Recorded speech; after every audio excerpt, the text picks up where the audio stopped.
मुसलमान नहीं होता तो क्या इस देश के अंदर SC ST OBC आज इस हालात में होता जिसमें आज है वो? ये बिकॉज ऑफ मुस्लिम है कि इस देश के अंदर उन लोगों ने बाबा साहब को चुन करके भेजा अपने बलबूते पर, तब जाकर के बाबा साहब कॉन्स्टिट्यूशनल असेंबली में गए 9 दिसंबर। लेकिन अयोध्या में राम मंदिर, भव्य राम मंदिर का निर्माण हो रहा है और लगातार उसकी तारीफ के पुल बांधे जा रहे हैं। काशी विश्वनाथ कॉरिडोर, उसका भी उद्घाटन करने वाले हैं प्रधानमंत्री। इनको दिखाकर क्या उत्तर प्रदेश में एक और ऐसी तैयारी मथुरा की जिस तरीके से राजनीति में की जा रही है, इसका कोई असर पड़ेगा आने वाले चुनाव पर? देखिए, इन लोगों के खून मुंह लग गया है। जब खून मुंह लग गया है और ये लोग जान गए हैं कि इस देश के अंदर जो तमाम जातिगत व्यवस्था के अंदर जब इन लोगों को बांट दिया गया है, बांटने के बाद लोग आज की डेट में अपनी अपनी जाति को पकड़कर इस प्रकार से बैठे हुए हैं जैसे मान लो पैदा हुए बच्चे को आप एक पेड़ पकड़ा दो, बोलो कि बेटा इस पेड़ को पकड़ ले और इस पेड़ को छोड़ियो मत, और मरते दम तक नहीं छोड़ता है। उससे पूछे कि तुझे मिल क्या रहा है? इस पेड़ से कुछ नहीं मिल रहा है, लेकिन पकड़े रखूंगा इसको मैं। तो इन लोगों को जब इस कमजोरी का इस देश के अंदर पता चल चुका है कि ये बेवकूफ़ किस्म के लोग हैं, ये SC ST OBC, ये पकड़े रहेंगे इस पेड़ को, ये हिल नहीं सकते हैं इस पेड़ से, तो इसका जो फायदा है कौन उठा रहा है? आप देखिए, क्या आपके लोग आज IAS बन रहे हैं? क्या आपके लोग आज IPS बन रहे हैं? क्या आपके लोग कलेक्टर बन रहे हैं, इंजीनियर बन रहे हैं, डॉक्टर बन रहे हैं? नीट के अंदर लिख करके ये लोग क्या क्या दे रहे हैं, किस तरीके से इंटरप्रिटेशन कर रहे हैं, किस तरीके से आपके आरक्षण को बर्बाद कर रहे हैं। मतलब आप ये देखिए कि एक व्यक्ति जिसने कभी जिंदगी में हाथ में बल्ला नहीं पकड़ा है, बैट बल्ला जिसे कहते हैं, वो जाकर के BCCI का हेड बना दिया जाता है। कौन सा आरक्षण है भाई वहाँ पर? एक व्यक्ति जिसने कभी एक मंत्रोच्चारण नहीं करा है, वो जाकर के बड़े बड़े मंदिरों का पुजारी बना दिया जाता है। अभी कौन सा आरक्षण है वहाँ पर? एक व्यक्ति जिसकी सोर्स लगती है, जो कभी स्कूल नहीं गया है, वो सीधा जाकर के कलेक्टर, इंजीनियर, डॉक्टर बन जा रहा है। किसकी सोर्स है वहाँ पर? कौन सा आरक्षण के तहत वो वहाँ पर जा रहा है? तो ये हमारे लोग जो हैं, ये बेवकूफ़ लोग हैं। गलती उनकी नहीं है, वो तो इंटेलिजेंट लोग हैं। बेवकूफ़ लोग हमारे लोग हैं। अगर इन बेबुद्धि के लोगों को ये बोलने लग जाए कि भैया तुम अपनी जो जाति है ना, जिस पेड़ को तुमने पकड़ रखा है, इसे अलग फेंक दो, इनसे वो नहीं होगा। इन्हें लेंगे तो इनके संगठन बनेंगे, इनकी खुद की जातियों के संगठन बनेंगे, तथाकथित जाटव, तथाकथित वाल्मीकि, तथाकथित मतलब जितनी भी जातियां हैं, SC ST OBC जितनी भी हैं, आप इन चीज़ों को पकड़ करके रखेंगे। आप इतना नहीं समझ पा रहे हैं कि आपके पास संसाधनों में कितनी हिस्सेदारी है। 20-20 गज के मकानों में आप रहते हैं, गंदी गंदी नालियाँ आपके अगल बगल बहती हैं, आपकी औकात 1 रुपये की नहीं है देश के अंदर। जो मर्जी आपकी बेटी को पकड़ करके बलात्कार कर देता है, उसके बाद रात को प्रशासन उसको 2 बजे जिंदा जला देता है।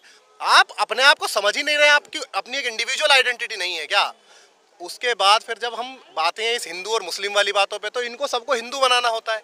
अरे आप बनाइए ना हिंदू, सबको बनाइए हिंदू। तो जो एक हिंदू जो 5000 गज की कोठी में रह रहा है, और एक हिंदू जो 50 गज का मकान भी नसीब नहीं है उसको, एक हिंदू जिसमें 500 बीघे की जमीन है, एक हिंदू जिसे 5 बीघे का भी पट्टा नहीं है, 5 बीघे बहुत ज्यादा बता रहा हूँ, 500 गज का भी पट्टा नहीं है खेती का उसका, फिर किस प्रकार का हिंदू हिंदू है? ये मेरे को नहीं समझ में आ रहा है। भूखे 20 करोड़ से ज्यादा लोग, ये मेरा सर्वे तो नहीं है, ये तो सरकारी सर्वे है, 20 करोड़ से ज्यादा इस देश के अंदर लोग भूखे सोते हैं, है ना? तो आप इन लोगों के जो मुंह, जैसे कुत्ते को एक खून मुंह लग जाता है ना सर मैम, उस तरीके से इन लोगों को खून मुंह लग गया है। अब इनको पता है कि इन सबको डरा लो कि मुसलमान ने आपका नुकसान करा, मुसलमान ने ये करा, मुसलमान ने वो करा, और ये लोग बहक जाएंगे। सोशल मीडिया पे 5-5 हज़ार लोगों की टीम इन लोगों की IT पर प्रोपागेंडा को स्थापित करती है। उसके बाद आप ये देखिए कि अगर मुसलमान नहीं होता तो क्या इस देश के अंदर SC ST OBC आज इस हालात में होता जिसमें आज है वो? ये बिकॉज ऑफ मुस्लिम है कि इस देश के अंदर उन लोगों ने बाबा साहब को चुन करके भेजा अपने बलबूते पर, तब जाकर के बाबा साहब कॉन्स्टिट्यूशनल असेंबली में गए। 9 दिसंबर 1946 को पहली मीटिंग हुई। उसके बाद लगातार बाबा साहब ने रात दिन एक करके 7 लोगों की जो टीम ड्राफ्टिंग कमेटी की बनाई थी, उसमें से 6 लोगों, कोई बीमार हो गया, किसी ने छोड़ दिया, किसी ने कुछ कर दिया, इस प्रकार से था ना, इस तरीके से। ये तो ऐतिहासिक बातें हैं ना, ऑन रिकॉर्ड है ना सब कुछ, मैं तो गलत नहीं बोल रहा हूँ इसमें। बाबा साहब ने रात दिन मेहनत करके, जो हमारे महापुरुष थे, गौतम बुद्ध, कबीर जी, रविदास जी, ज्योतिबा फूले जी, माता सावित्रीबाई फूले जी, माँ फातिमा शेख जी, हमारे छत्रपति शाहू जी, हर एक व्यक्ति को भारत के संविधान के आर्टिकल के रूप में स्थापित कर दिया, और वो हमेशा स्थापित रहेंगे। दुनिया की कोई ताकत नहीं है कि उसको हटा सके, लेकिन हमारे लोगों में इतनी बुद्धि नहीं है कि हम इस संविधान को बचाए रखें।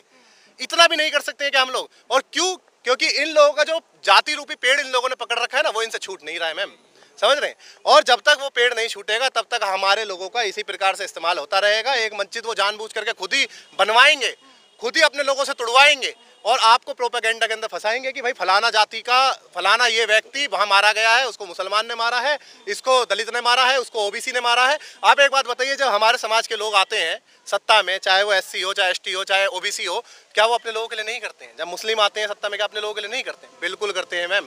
एक आपसी भाईचारा है। साहब कहा करते थे ना कि बहुजन समाज के 4 कप्तान, दलित, पिछड़ा, आदिवासी और मुसलमान, बोलते थे ना इस बात को। तो ये कब समझेगा ये समाज? अरे 85% हम कहते रहते, लेकिन है कहाँ? बैठने को तैयार हैं क्या आप लोग? आप बताइए। आपका गुस्सा कहीं ना कहीं उन लोगों से कम है जो मेरा उनसे कोई गुस्सा आपका गुस्सा, और ये शायद आपके नाम के पीछे लगने वाले अम्बेडकर की वजह से है। देखिए, मैंने मेरी जाति, तथाकथित जाति जाटव समाज, मैं इसे उसमें कहूँ, मेरे सर्टिफिकेट में जाटव, ब्रैकेट में चमार। चमारों ने अम्बेडकर को अपनी पपोती समझ लिया। चमार ये बोलते हैं हर जगह कि ये जो इस देश के अंदर अम्बेडकर स्टैब्लिश हुए हैं ना, वो हमारी वजह से हुए हैं। बहुत चमार, मैं सबको नहीं कह रहा हूँ, लेकिन तथाकथित चमारों का ये मानना है, उनके दिमाग के अंदर घर चुर चुके। उन्हें लगता है कि आप लीड कर रहे हैं समाज के अंदर, तो ये क्रांति और जागृति आ रही है। लेकिन मैम, ये गलत बात है। साउथ के अंदर जो क्रांति हो रही है वो कौन कर रहा है? जो वेस्ट के अंदर क्रांति हो रही है वो कौन कर रहा है? गुजरात जैसे एरिया के अंदर लाखों लोग रात भर, वहाँ पर आरएसएस से भी खतरनाक संगठन है गुजरात के अंदर, हम नहीं जानते, हम मिले नहीं हैं उन लोगों से। वेस्ट के अंदर, ईस्ट के अंदर जो, तो ये खुद जातिवाद में फंस गए हैं। आप बताइए, आप ये खुद तथाकथित जाति जो है जातिवाद में फंस गई है ना। तो आप इस तरीके से भला होगा क्या? आप बताइए। आप इसको डिमोलिश नहीं कर पा रहे हैं, आप वहाँ पर फिर ठेकेदारी ले रहे हैं आगे बढ़ने की बहुजन समाज के। मतलब आप देखिए किस तरीके से चल रहा है। बाबा साहब तो नहीं थे ना इस जाति से, ज्योतिबा फुले तो नहीं थे ना इस जाति से, छत्रपति शाहू जी महाराज तो नहीं थे ना। तो ये समझने की जरूरत है, आवश्यकता है कि तमाम समाज को, हम सबको जो रोटी बेटी का संबंध है वो स्थापित करके आगे बढ़ना होगा। जब तक हम ये काम नहीं करेंगे सर, मैम भूल जाइए कि इस देश के अंदर कोई क्रांति आ जाएगी। ये तो एक्सेप्शनल थे साहब कांशीराम की, वो आए और पता नहीं जैसे तैसे वहाँ उत्तर प्रदेश के अंदर स्टैब्लिश कर गए हम लोगों को। हमें नहीं पता कैसे कर गए वो, लेकिन कर गए वो, है ना। अब हम लोगों से वो भी नहीं संभाला जा रहा है। आप बताइए। ये आपने सारे जो पत्ते कह लीजिए आप राजनीति के, आपने एक एक करके खोल दिए, बिल्कुल सही पत्ते हैं। लेकिन सवाल अभी भी वहीं का वहीं है कि आप बेहद जागरूक हैं युवा के तौर पे। अगर देखा जाए, आप जानते हैं कि आपके अंदर कौन सी कमियां हैं। अपने अंदर की कमियों को जानना बेहद जरूरी होता है। लेकिन आपके समाज पे लगातार आप जो हमले कर रहे हैं कि समाज सोया हुआ है अभी भी, सवाल यही है कि इस समाज को जागृत करने में और कितना समय लगेगा और इसका फायदा कब तक इस तरीके से राजनीतिक पार्टियां उठाती रहेंगी। देखिए, साहब कांशीराम ने कहा था कि मुर्दों में आग फूक रहा हूँ, मुर्दों में। उन्होंने आदमी नहीं बोला था। तो साहब का मानना था कि ये तो समाज है ही मुर्दा। भाई एक बात बताइए, जिस समाज के अंदर इतनी बुद्धि नहीं है कि वो पास्ट में सम्राट अशोक का वंश नहीं समझ पा रहा है, जो समाज ये नहीं समझ पा रहा है कि हम लोग पूरे रूल हुआ करते थे मौर्य वंश से, हम लोग पूरे प्रॉपर एक इस देश के जो मूल निवासी थे, तो हम लोग वो हुआ करते थे और हम लोगों ने इस देश को रूल किया था। तो वो जब समझ ही नहीं पा रहा है तो आप मुर्दे ही हुए ना, मुर्दे हुए ना। अब हम जैसे जो पागल प्रकार के लोग हैं, जो कभी भी मतलब अपनी किसी, मेरा सरनेम आप जानती होंगी मैम, अम्बेडकर है।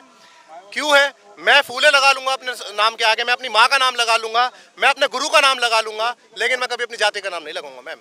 क्योंकि इस जाति ने ना मेरा बहुत नुकसान करा है, मेरे पूर्वजों का बहुत नुकसान करा है। मैं इस जाति को कभी नहीं मान सकता। मैं इस जाति रूपी जो समीकरण है, मैं इसको धराशायी करता हूँ। मैं अपने व्यक्तित्व में भी, मैं अपने जीवन में भी, और मैं मरने के बाद मैं अपनी संतानों को भी ना यही कहकर जाऊंगा कि मेरे भाई, ये जो जाति है ना, इसको डिमोलिश करना है, मैं एनिलेट करना है इसको, कैसे भी करना है। यही तो बाबा साहेब चाहते थे, और आज उनके महापरिनिर्वाण दिवस पे अगर आप ऐसी बातें कर रहे हैं तो उन्हें कहीं ना कहीं ये बहुत सुकून मिल रहा होगा।